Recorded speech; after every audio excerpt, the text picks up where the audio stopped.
I'm winding my way through this German countryside on the motherland of the BMW. It reminded me of a question I get asked quite a lot, which is, what is my bike history? What did I get first? What have I got now? All that stuff. And I guess including my 125, which was probably one of the worst 125s to ever buy. This was, when did I do my CVT? A while ago. This was in 2003, perhaps? 2004? And it was a Yamaha Dragstar 125. Now, if you look up that bike, you will probably see a load of fairly homosexual YMCA type people hanging around, and yeah, it was a pretty atrocious motorcycle. But at the time, it was super cheap, and I was like, actually, this looks alright. That's probably my most embarrassing bike that I've owned. But then, you know, who gives a shit? Whatever. It was fine. It did the job. Got me into motorcycles. At least it was a geared bike, you know. So if you're going to get into motorcycles, rather than knocking about on a scooter for ages, get a geared bike at least. It'll teach you so much more. Whoa, hello. And then I think, what did I get then? I sold that pretty quickly actually, and then just bought a car, I think. And then a few years later I passed my test. In fact, no, what happened, my brother was well into the whole vintage Vespa kind of scooter scene, and he convinced me to buy this. It was a 190, like bored out or something. I don't know what it was. But a mate of mine built it, and I painted it Lamborghini orange, and it looked really cool. I never even rode it. It just sat in the office looking cool. Sold that. By that time I'd moved out of London a little bit, and I wanted to get my proper bike license, so I applied, did the test. In 2008 I passed my motorcycle test, my full license, and the first bike I bought was a Suzuki Bandit 600N, so like a naked inline 4 Suzuki, and I loved it.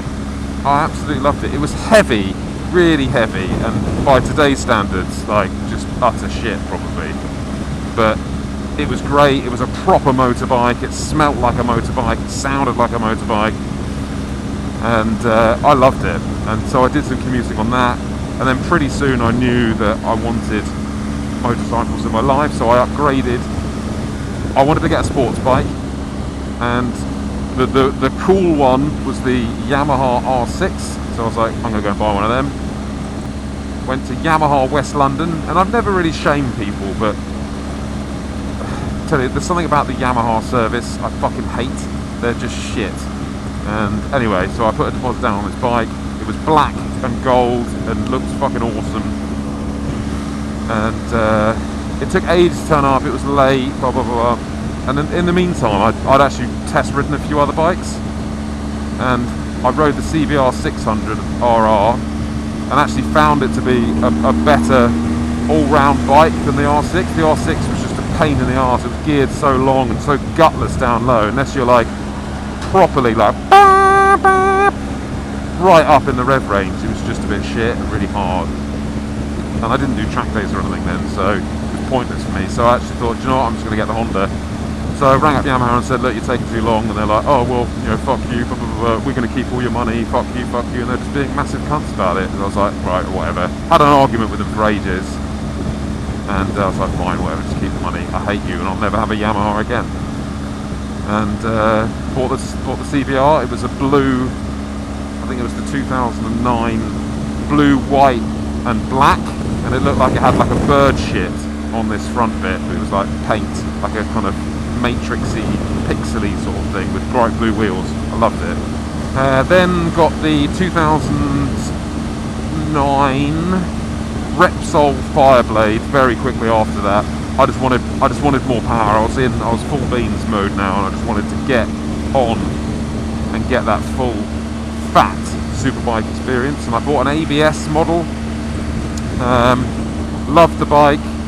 but the ABS was so shit, and it had this issue where if you parked and then like turned the engine off but the ignition was on, and then you were getting it in and out of a space and the front wheel speed was moving faster than the rear, it had this weird issue where it would activate the ABS and it would drain the battery within half an hour. And this happened like 4 times, 5 times, and I kept taking it back to Honda, and they kept replacing the battery and go, oh, we don't know what's wrong with it. I knew they did.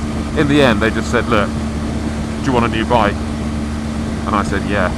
And by that time, I'd already done 3,000 miles on my Repsol, so I then got a 2010 CBR 1000RR, the black and gold wheels one, and that was probably one of my favourite bikes. That was when I was just really loving motorcycles, really getting into it and learning to ride a little bit better. And this black and gold with the silver frame, it just looks so nice, so nice. I think Weem RCB's got one, and I love that bike.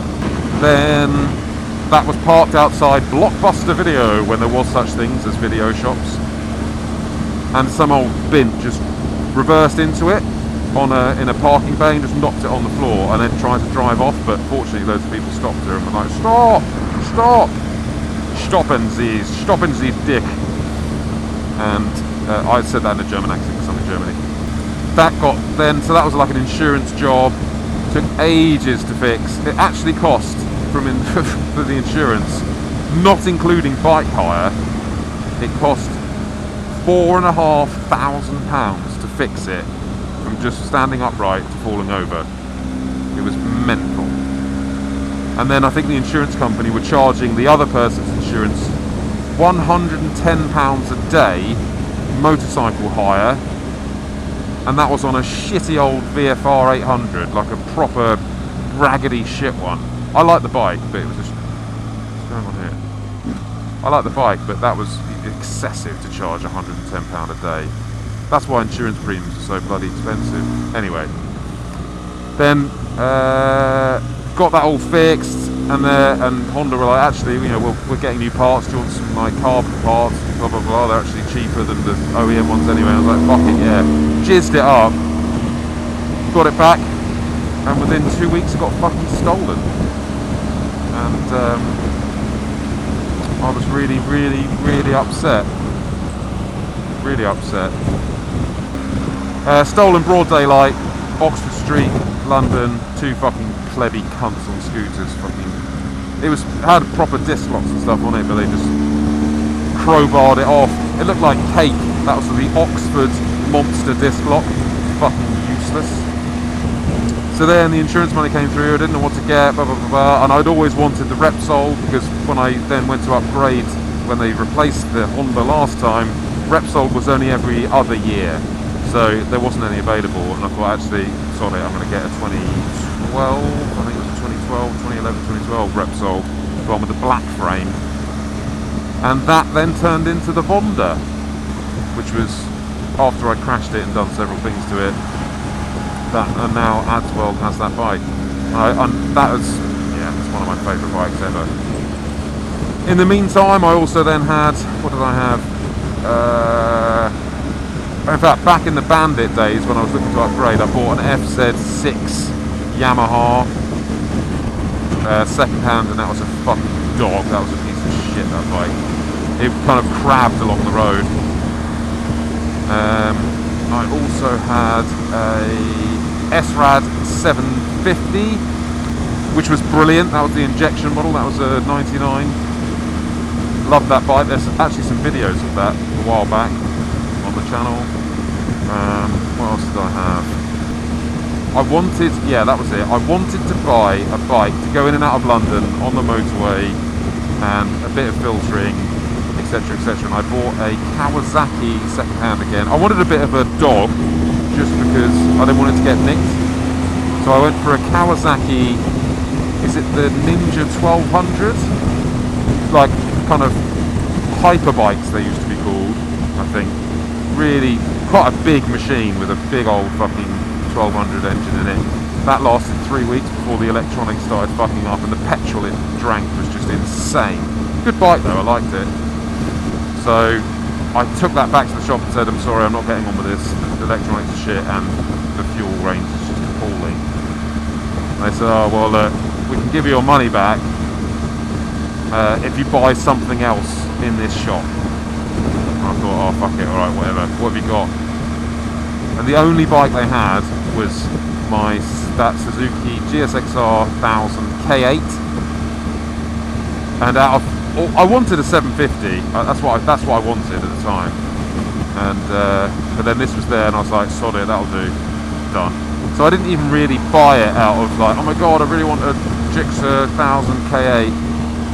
It just happened upon me, and that's been a wonderful bike to me. That's been a really, really loyal, good partner, and I've still got it. Still got that bike. That was the infamous Green Lane one. So then I think I bought an 899, was that around then? Yeah, Ducati 899. That was great, didn't last long, I got divorced, had to sell a load of stuff, and that was kind of the most valuable thing at the time I had to sell.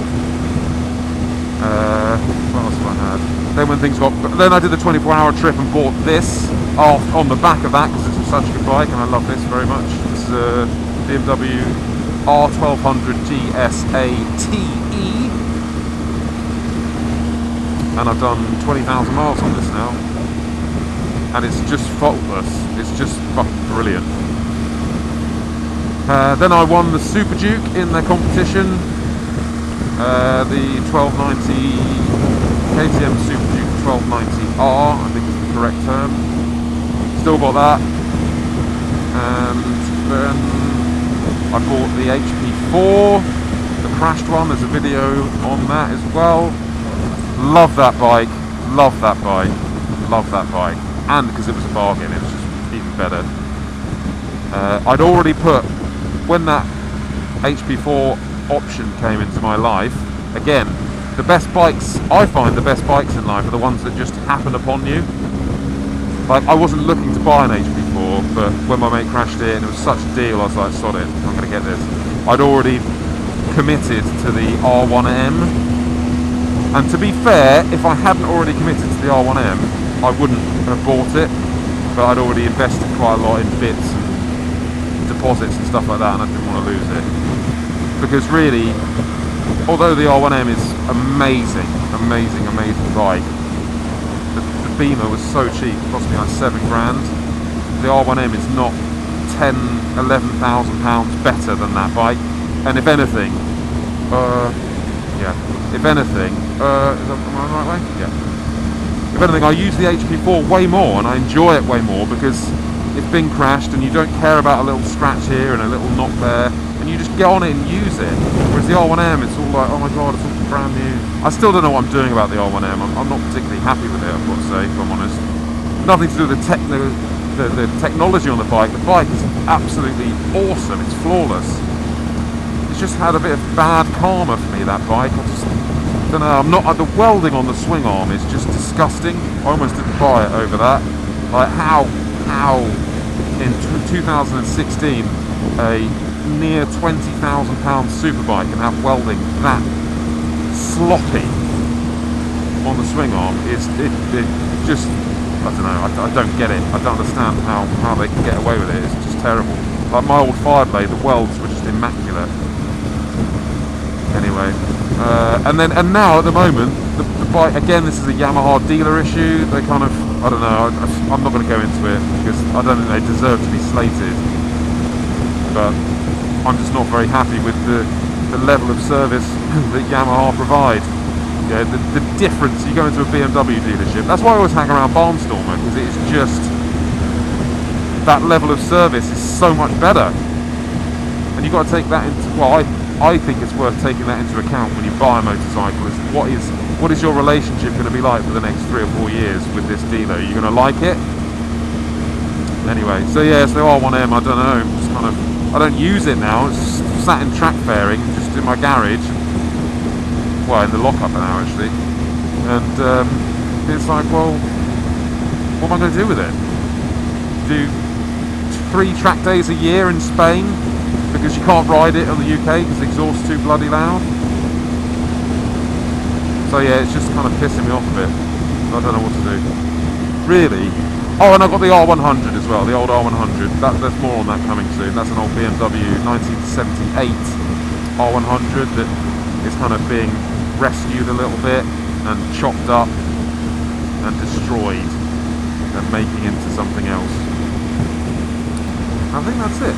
Oh, I had the Yamaha WR250Z as well, second-hand kind of two-stroke off-road motocrossy type bike. Lethal that was. Put me off two strokes for life. And that's it. And as for the future of bikes, what do I get? I don't know. I mean, I used to feel that I needed to have multiple bikes because I'd have to ride into London a lot, then I do track days, then I do touring, and I do all these different things. But now I can ride a sports bike to work without it getting stolen. I can ride, like, I can go to work on the Super Duke, for example, without having my neck broken in the wind. So I need to look at just stripping out everything, and really, I guess I probably could live with just this and the HP4. It's a pretty bloody good garage. What's that? Something's beeping. Hello? Yeah. Yeah, I'm on the Autobahn. Well, what was I? Sorry, I got a phone call. Bikes. Yeah, really. I'm going to pull in so you can hear me properly. Really, all I really need now, because my lifestyle has changed, is this and the HP4. And really, I could probably actually just do with the HP4 now, because I don't need to have road-going bikes that are just ready to go, have to get to work, have to do this, have to do that. My lifestyle's got so much easier now. And actually, I take the car quite a lot. How loserish is that? But when it's raining, I think, well, I don't need to take a bike anymore. I don't have to go to London. So, yeah. That's my bike history. I think I've missed everything else off the list. I can't remember. Oh! And actually, I do have... I've got another 899 at the moment, but it's not really mine. It's like a weird... Basically, I've got a 899 Ducati, what's it called? Tri-Options Cup VSB bike, which we're going to do some sort of... I basically bought it at a very good price off Ducati, because it was a used, smashed up race bike. And I think we're going to do some kind of raffle-y type thing, or work out some way of you guys winning it. So that'll be something to look forward to. And I think that's it. Right, get on it. Oh, do you know what? I think I might stop there again. Get some, I want to get some sort of bread. Some sort of ham and cheese bread.